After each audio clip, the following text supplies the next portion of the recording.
Yoshma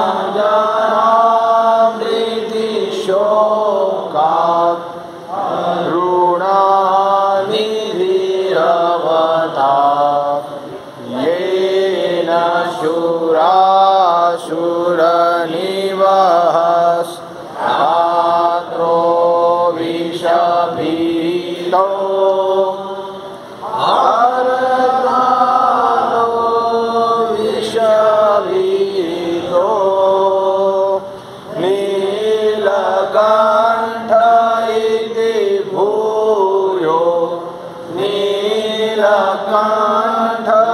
इति भूयो निगमगणैर्गीतः ॐ हर हर हर महादेव यः सृष्ट्यादिविधानं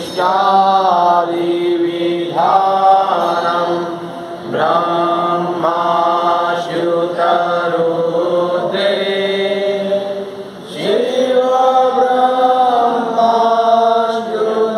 शिवब्रह्माश्रुतरुद्रे निजरूपे स्तनुतेयो निजरूपे स्तनुतेयो दुर्गेया शूद्रे परं प्रकाशसुखमाक्षं बाधावदिमीशम्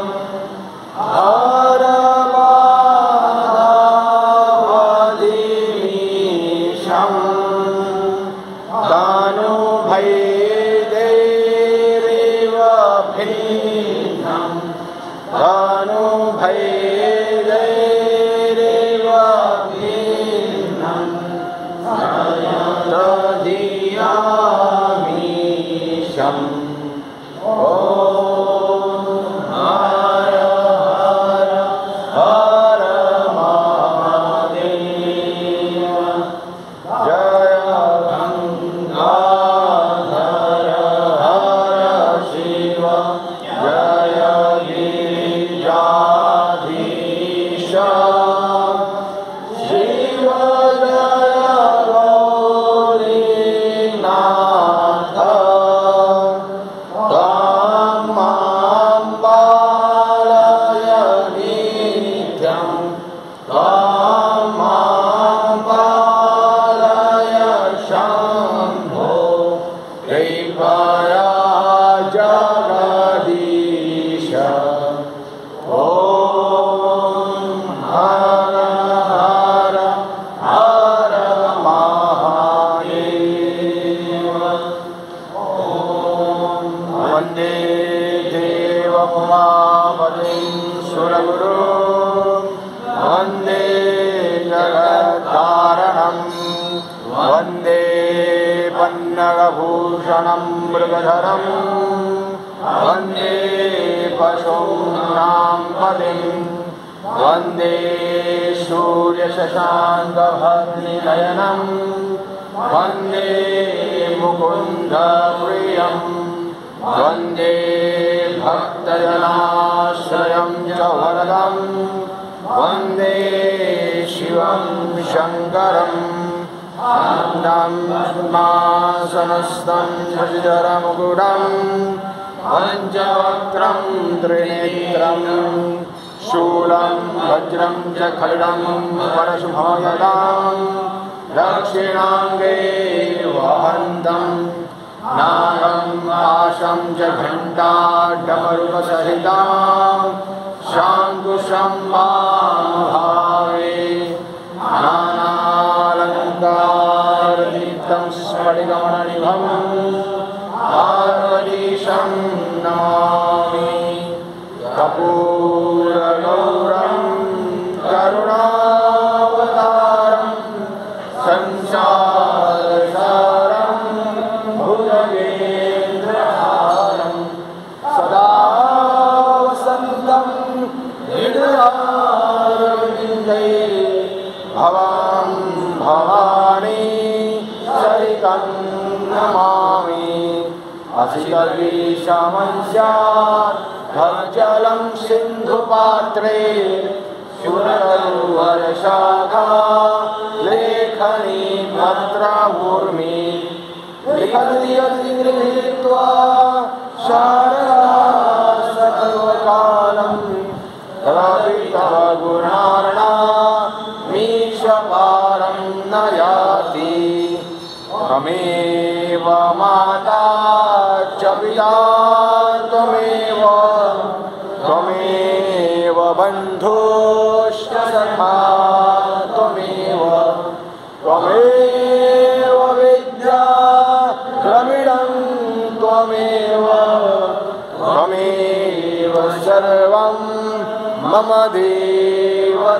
इव ऋतं वा कायजं कर्मजं वा श्रवणनयनजं वा मानसं वा पराधं विगमविदं वा सर्वमेतत्समस्त्व जय जय करुणाब्धे श्रीमहादेव शम्भो चन्द्रो भाषितशेखरे स्मर हरे गंगाधरे शङ्करे सर्वैर्भूषितकण्ठकर्णविवरे नेत्रोत्थवैश्वानरे दन्ते त्वद्गतसुन्दराम्बरधरे त्रैलोक्यसारे हरे मोक्षार्थं गुरुचित्तवृत्तिमचला मन्येस्तु केन्द्रमभिः ॐ तत्पुरुषाय विद्महे महादेवाय धीमहि तन्नो रुद्रः प्रचोदयात् सुगन्धपुष्पाणि यथा कालोद्भवानि च भक्त्या दत्तानि पूजार्थं प्राणापरमेश्वर ॐ नमः पार्वतीपतये हर हर महादेव।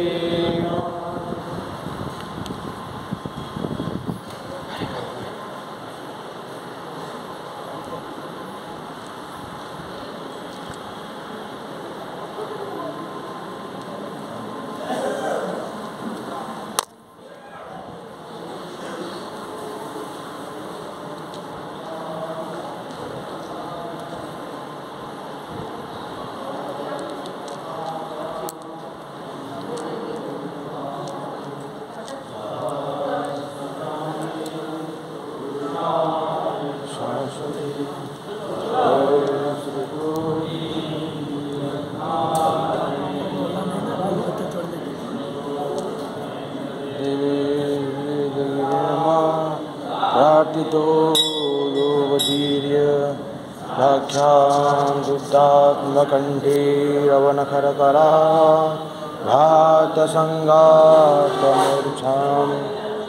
दोधेनो यतीन्द्रः भक्तिगममया शुक्तिपीयूषहर्षैः सोऽयं श्रीमया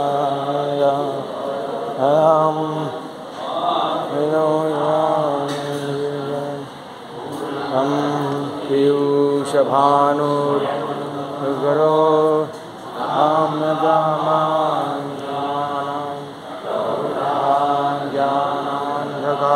ज्ञानान्धकारविषीमवपथा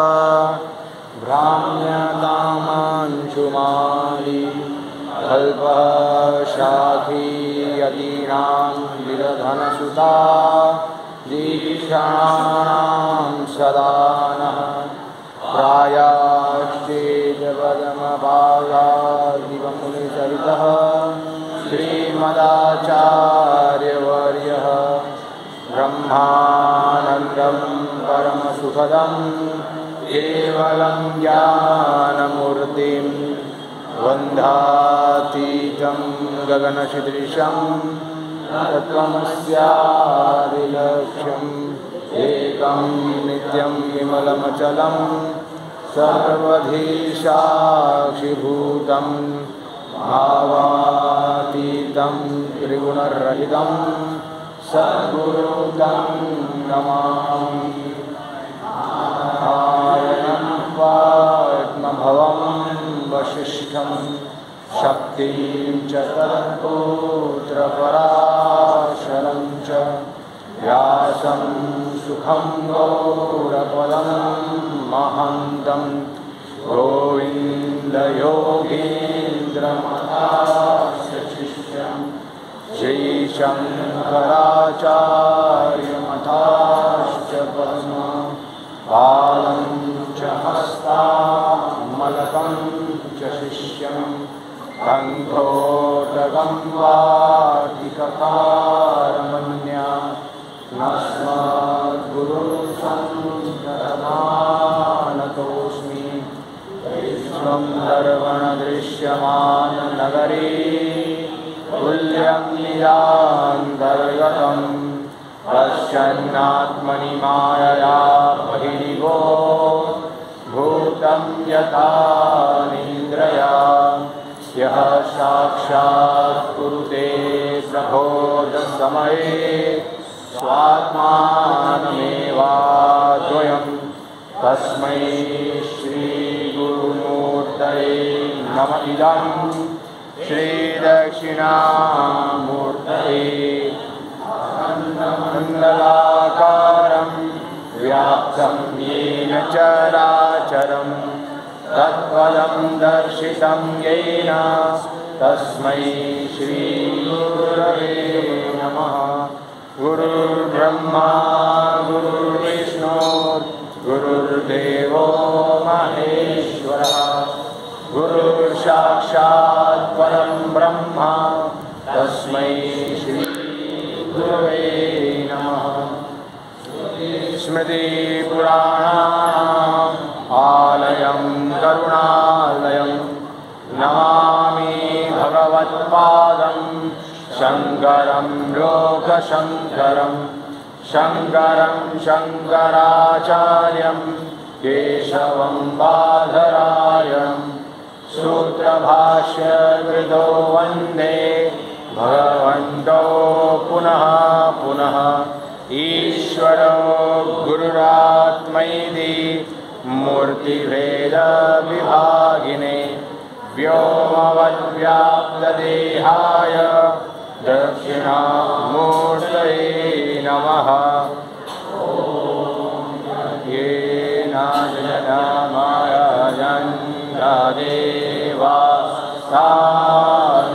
धर्माणि प्रथमान्यासन्न हे अनागं महिमान्यहं चचान्द्र यत्र पूर्वे साध्याः शान्तिदेवाः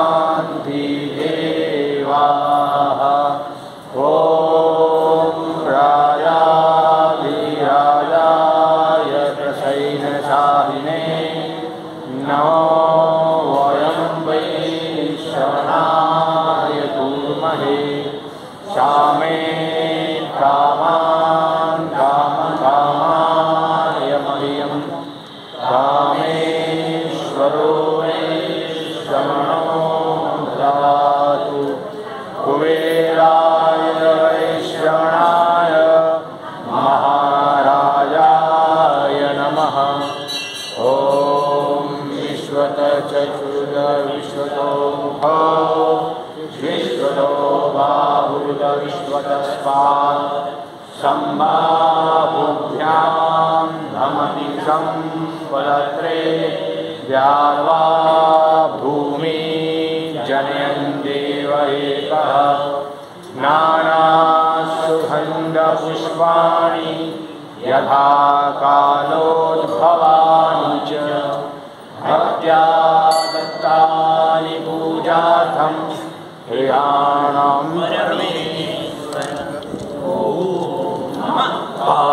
पार्वतीपदे हर हर महादेव।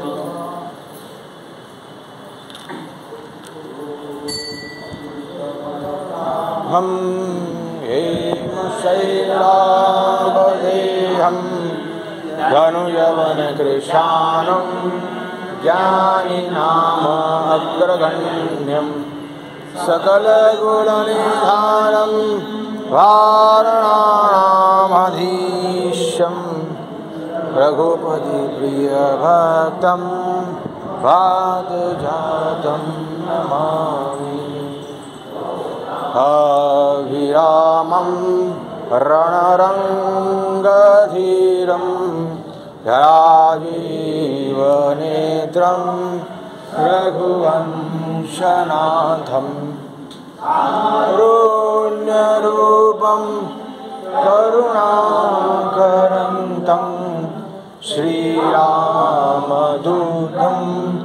शरणं प्रपद्ये।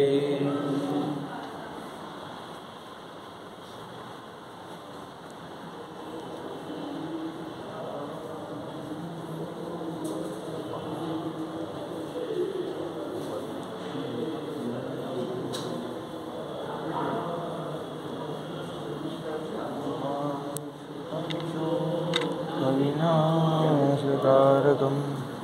मामि विघ्नेश्वर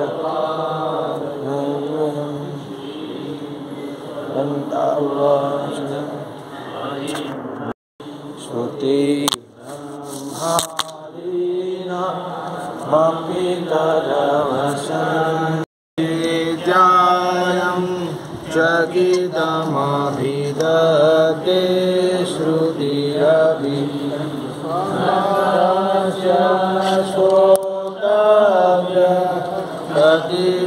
कतिविधगुणाः कस्य न वयं वन्दे पर्वाचीने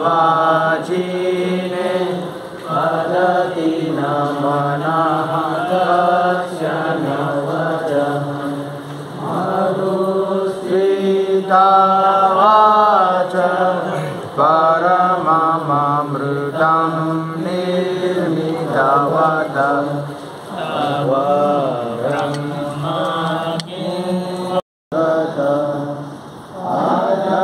अजन्मानो लोका इमवयभवन्तो विजगदा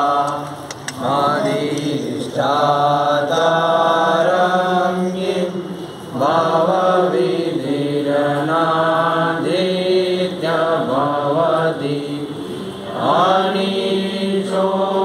आगुर्या भुवनजनने परिकरो यदो मन्दास्वां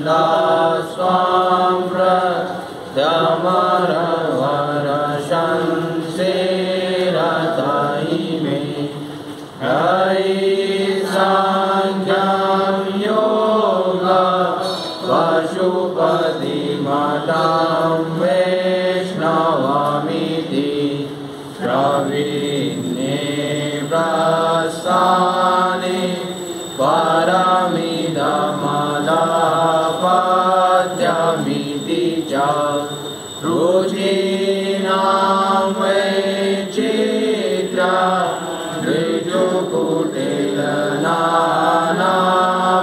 ऋजुकुटिलनानापदजुषां नृणामेको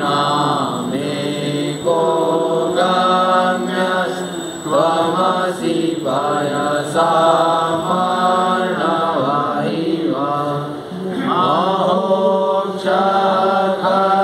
महोक्षखण्वाङ्गं परशुराजिनं भस्मफणिना प्रपादं चेतियात् तव वरदतन्त्रोपकरणं शूरास्थां तां निधिं ददति तु भवद्भ्रो प्रणीतां न हि स्वात्मा रामं विषयनिगतेष्णा भ्रमयति ध्रुवाङ्काशे सर्वं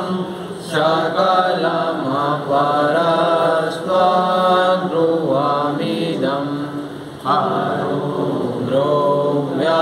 ध्रुव्याध्रुवे जगति गदति व्यस्तविषये समस्ते वेदस्मिन् पुरमथनते विस्मिता इव स्तुवाञ्जिहेमि त्वं न खलु नानुदिष्टामुखरता तवे कार्यं यत्ना यदुपरि विरञ्चे हरिरध परिच्छेदुं याता वनलमनलस्कन्धवपुषा ततो भक्ति श्रद्धा परगुरुगृहाभ्यां गिरिशयात् स्वयं तस्ते ताभ्यां तव किमनुवेत्तेन फलति अयनादावाद्य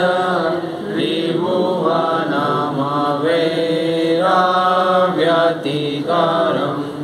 दशास्यो यद्बाहु नवृतरणकाण्डो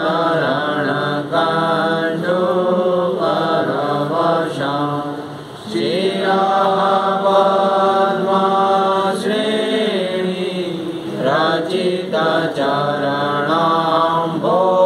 रचितचरणाम्भोरुहबले वीराया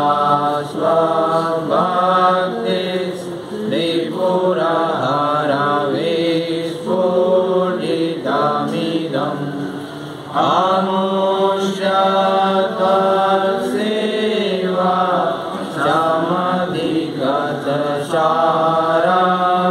समधिगतशारम्भुजवनं फलात्यैलासेवि त्वदधिवशतो विक्रमयत अलभ्यपाताले जलसचलिताङ्गुष्ठशिरसि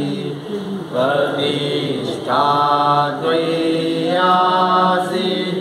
ध्रुवमुपचितो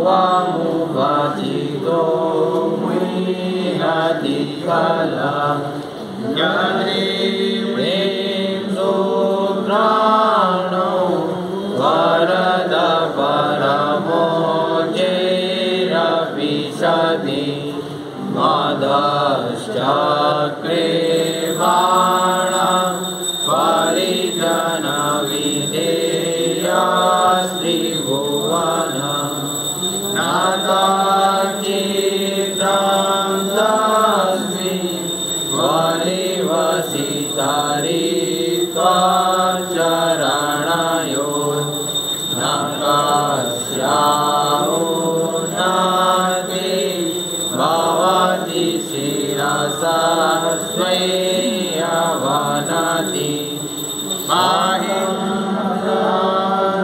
माहिन्द्रमाण्ड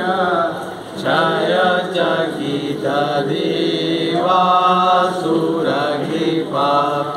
विधेयस्यासिद्ध्य श्रीनयनविशां सन्निधवत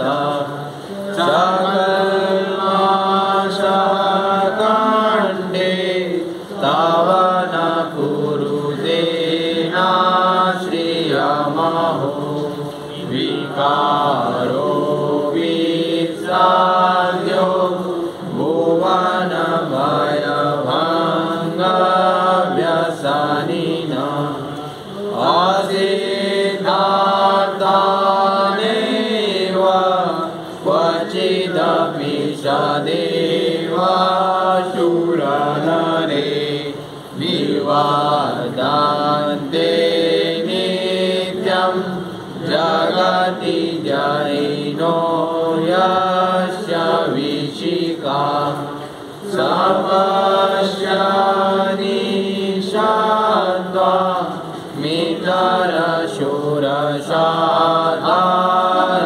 मित्रशूरसाधारणमभूत् स्मरस्मर्तव्यात्मा न हि वसिषुपद्य परिभव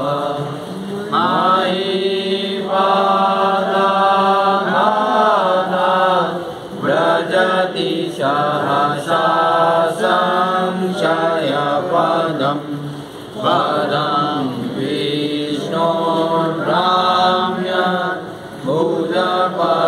गरुणग्रहगणम्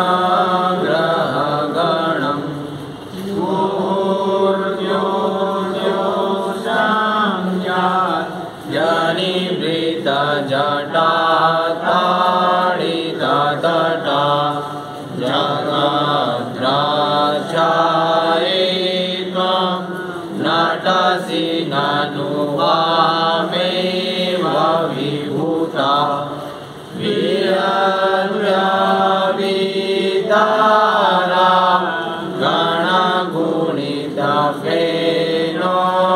गणगुणितफेनोद्गमरुचि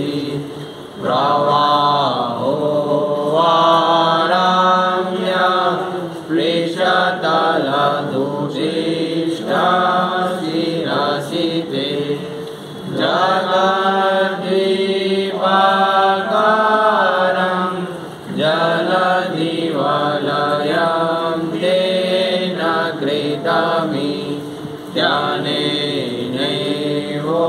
कृतमित्यनेनैवोनेयं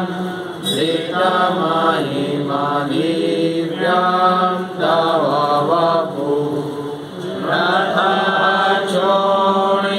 रथचोणीयन्ता शतघ्नितिरगेन्द्रो धनुरथो रथाङ्गे चन्द्रार्गो रथचरणपाणिशर इति दिनक्षोऽस्ते कोऽयं त्रिपुरतृणमाडाम्बरविधि विधेये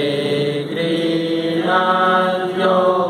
न खलु परतन्त्रा प्रबुधिया हरिस्ते सहस्रं कमलबलिमादाय पदयो यदेको नेतस्मिन्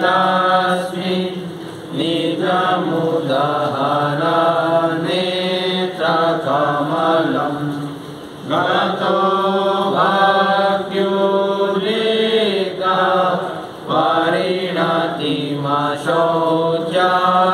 परिणतिमशोच्यात्रवपुषा त्रयाणां रक्षायै त्रिपुरहरजागर्ति जगतां रथोऽसुखे जात त्वमसि फलयोगे क्रतुमतां वकर्म प्रध्वस्तं फलति पुरुषाराधनमृते अधस्वां सम्प्रेक्ष्य क्रतुषु फलदाना प्रतिभुवं श्रुतो श्रद्धावद्वा दृढपरिकरः कर्मसु जना क्रियादक्षो दक्ष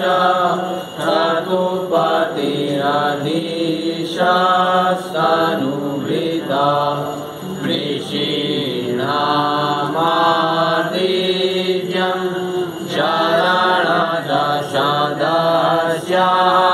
शरणदशदस्याशुरगणा क्रतुभ्रंशश्रद्धा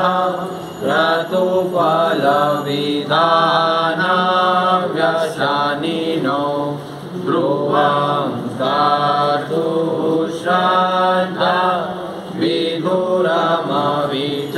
विधुरमविचाराय हिमका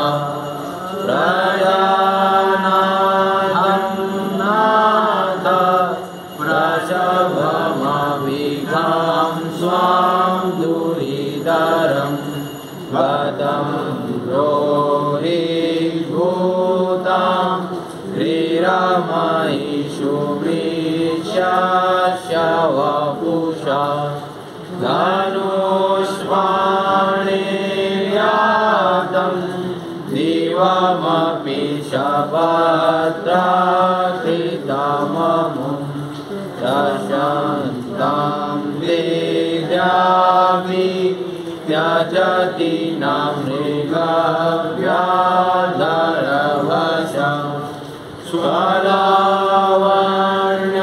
स्वलावण्यसंसा धृतधनुषमन्धाय त्रिणव पुरहमुष्टं दृष्ट्वा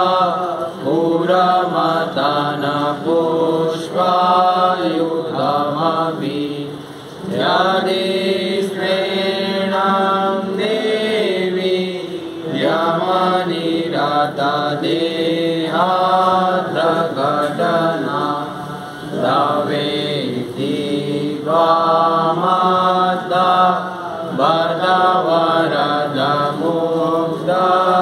वरदमुग्धयुवतय श्मशानेष्वक्रीडा स्मरहरपिशाचसहचरा चिताभस्मलेप सगविनिकरोणि परिकर अमङ्गल्यं श्रीरां तव भवतु नामेवमखिलं तथापि स्मृतीणां वरद परमं मङ्गलमसि मनः प्रत्यक्षिते सविधमवधायातमरुता प्रहिष्यद्रोमाण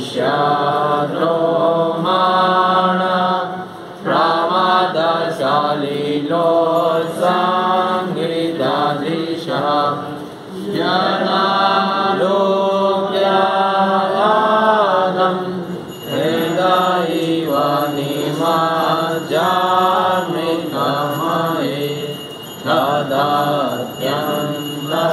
तदत्यन्तस्तत्त्वं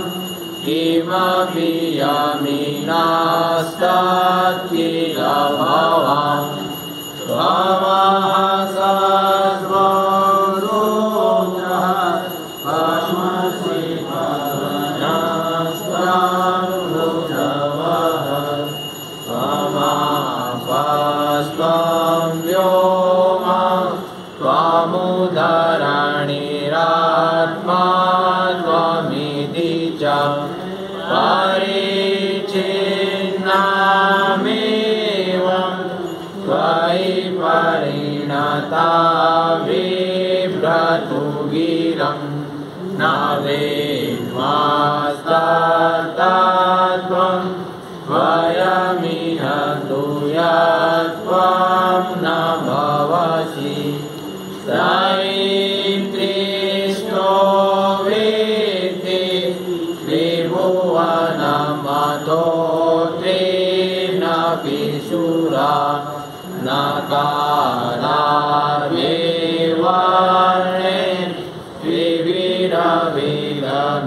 विविरविदधत्रीण विकृति तुरीयं क्लेधाम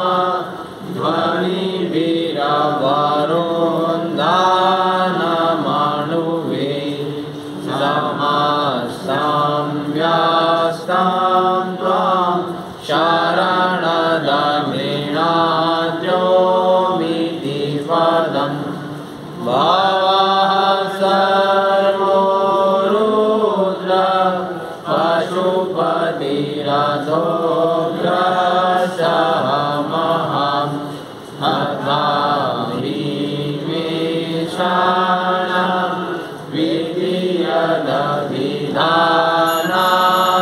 विधियदभिधानाष्टकमिदम्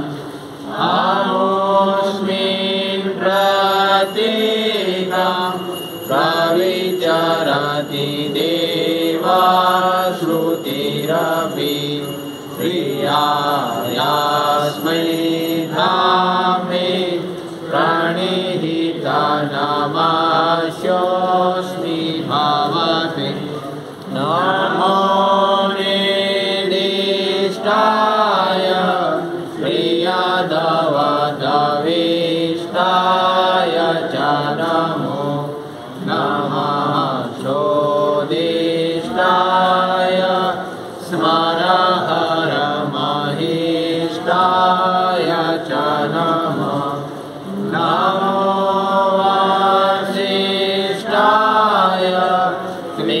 नारायणायाविष्टाय च नमो नमः सर्वस्मै ते तदिदमिति सर्वाय च नमः भगवते विष्णोर्वतो भाय नमो नमः भगवते दशनाय आय नमो नमः जनजगते सर्वोदितो नाय नमो नमः ब्रह्मसिद्धे नित्रे पुण्ये शिवाय नमो नमः विश्वपरिणतिचेतः क्लेशवशं क्वचेदं वजतवमसीनो लङ्घिनी चाश्वदेति इति जगन्मन्ये कृत्वा भक्तिराधा द्वारचरणयोस्ते वाक्यपुष्पोपहारम् असितगिरि समस्या तज्जलं सिन्धुपात्रे शूरतरुवरशाखा लेखनी पद्मभूति लिखति अतिगृहीत्वा शास्त्रभारं कल्पितः पुराणामीशपारं न याति अर्चितसिन्धुमूले गदितगुणमहिम्नो निर्गुणस्येश्वरस्य सकलगुणनिष्ठः पुष्पदन्ताभिधानो रुचिरमनधुविद्ये श्रोतमेतज्जकार अहरणमद्यां दुर्जटे श्रोतमेतत् पठति परमभक्त्या शुद्धचित्ता मान्या समभवति शिवलोके दुर्गतुल्यास्तमात्र प्रचुरधनायो पुत्रवान् दीक्षानुमतां सिद्धं ज्ञानं ज्ञानादिका क्रिया महिम्नः स्वपाठस्य कलां नाहन्ति षोडशीम् आस्यमामिनं स्तोत्रं पुण्यं गन्धर्वभाषितम् अनौगम्यं मनोहारि शिवामीश्वरवर्णनम् महेशाना परो देवो महिम्नो न परास्तुति अघोराना परो मन्त्रो नास्ति तत्त्वं गुरुपरम् कुसुमरसनामर्वराज शिशुजनिलमोले देवदेवस्य दाश्च सकलमिदमहिम्नो भक्तैवास्योषा स्तवनमिदमकाशे दिव्यं महिम्नः सुरवरमुनिपूज्यं स्वर्गमोक्षे हरेतो पठति यदि मनुष्या प्राञ्जलिं नान्यचेतः प्रयति शिवसमीपं किन्नरे स्तूयमानः सवनमिदमोक्तं पुष्पदन्ताप्रणीतम् श्रीपुष्पदन्तमुखपङ्कजनिर्गतेन स्तोत्रेण किल्बिषहरेण हरप्रियेण कण्ठस्थितेन पठितेन समाहितेन सुप्रीतो भवति भूतपतिर्महेश्वर इत्येषा मयि भूता श्रीमच्छङ्करपादयोः अर्पिता येन देवेश प्रियतां मे सदाशिवः यदक्षरं पदं भ्रष्टं मात्राहीनं च यद्भवेत् तत्सर्वं क्षम्यतां देव प्रसीद परमेश्वर। ॐ पूर्णमदः पूर्णमिदं पूर्णात् पूर्णमुदच्यते पूर्णस्य पूर्णमादाय पूर्णमेवावशिष्यते।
Jaya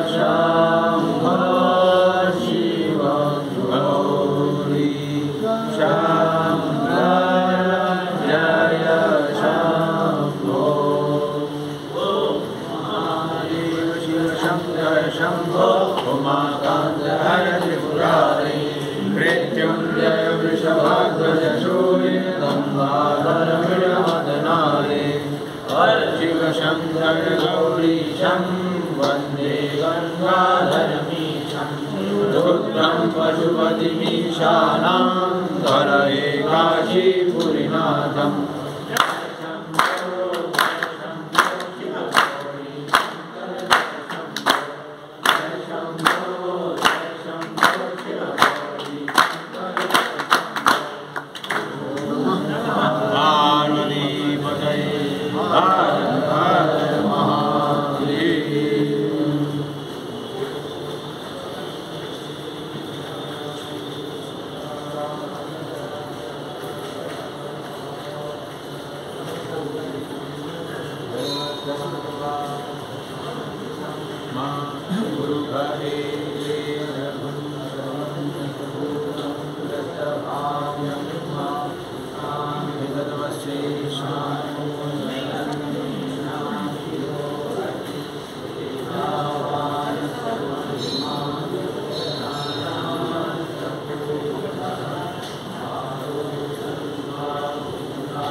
तस्योनिं परिपश्यन्ति धीरा तस्मिन् भुवनानि स्वायो देवेभ्यः पार्वतीयो देवानां पुरोहितः पूर्वो यो देवो ब्राह्मणे रुचं ब्राह्मं जनयन् तदेवा अग्रे तद्ब्रुवन्ना दशेरं ब्राह्मणो विज्ञातस्य देवा अशन्वशे श्रीचरे लक्ष्मीश्च पत्न्यावो रात्रे पार्श्वे नक्षत्राणि रूपश्विनो जातं सर्वलोकं निधानः पार्वती पतये हर हर महादेव।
श्रीमद् अभिनव चंद्रेश्वर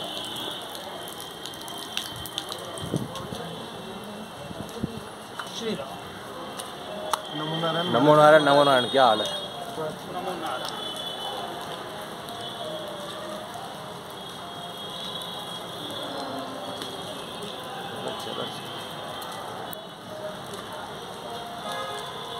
श्री कैलाश आश्रम श्रावण का महीना है। अभी आरती खत्म हो गई है, तो जाएंगे भोजन के लिए। बारिश आ रही है, शिव जी का महीना है, श्रावण महीना बड़ा बोले हर हर महादेव।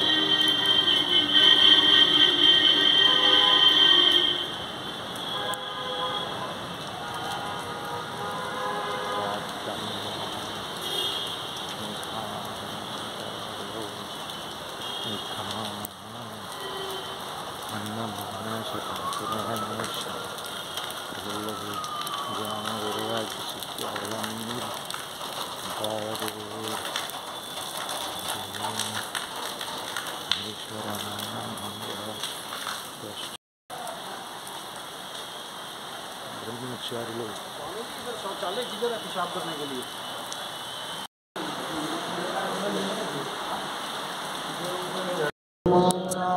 पश्यन्ति ज्ञानचक्षुषा यतन्तो योगिनश्चैनं पश्यन्त्यामध्यवस्थितं यतन्तोपेदात्मानो नैनं पश्यन्त चेतसा यदादित्यं गतं तेजो जगद्भासयते किलं यच्चन्द्रमसि यच्चाग्नो तत्तेजो विद्धिमामकं रामाविश्य च भूतानि तत्परयाम्यहमूर्षा कृष्णानि चौषधी सर्वा सोमो भूत्वा रसात्मकः अहं वैश्वानरो भूत्वा प्राणिनां देहमाश्रितः प्राणाप्राणसमायुक्तः पचाम्यन्नं चतुर्विधं सर्वस्वचाहं हृदि सन्निविष्टो मत्तस्मृतिर्ज्ञानमपोहनं च वेदे सर्वैर्वेदविद्यो वेदान्तकृतवेदविवेद चाहं द्वामिमो पुरुषो लोके क्षरक्षाचर एव च चर सर्वाणि भूतानि कूटस्थोऽक्षर उच्यते उत्तमा पुरुषस्य परमात्मेरुदारतः यो लोकाग्रमाविश्व विभक्तगर ईश्वर यस्माक्षरमतीतोऽहम् अक्षरादपि चोत्तमः अतोऽस्मि लोके वेदे च प्रतितः पुरुषोत्तमं यो मामेव सम्मूढो जानाति पुरुषोत्तमं स सर्वविभजति मां सर्वभावेन भारत इति गुह्यतमं शास्त्रं मिदं मुक्तं मया नघ एकवुत्वा बुद्धिमान् स्यात् कृतकृत्यश्च भारत ॐ पूर्णमदः पूर्णमिदं पूर्णात् पूर्णमुदच्यते पूर्णस्य पूर्णमादाय पूर्णमेवावशिष्यते ॐ शान्ति शान्ति शान्तिः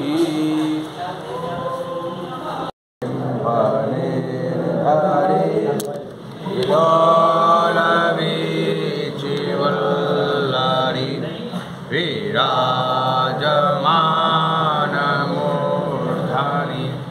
ढगा ढगा ढगा ज्वल ललाटपटपावके किशोरचन्द्र हरे प्रतिक्षणं मम ॐ नमः पार्वती पदये हर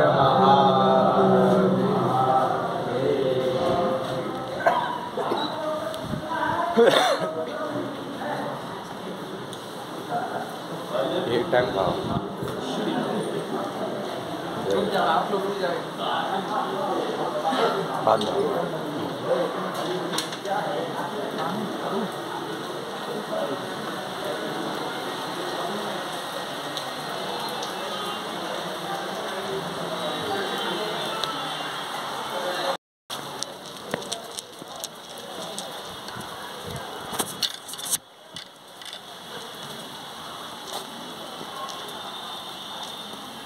जय हो भंडारा समापन सावन सोमवार तो भंडारा समाप्त। ओम नमो नारायण।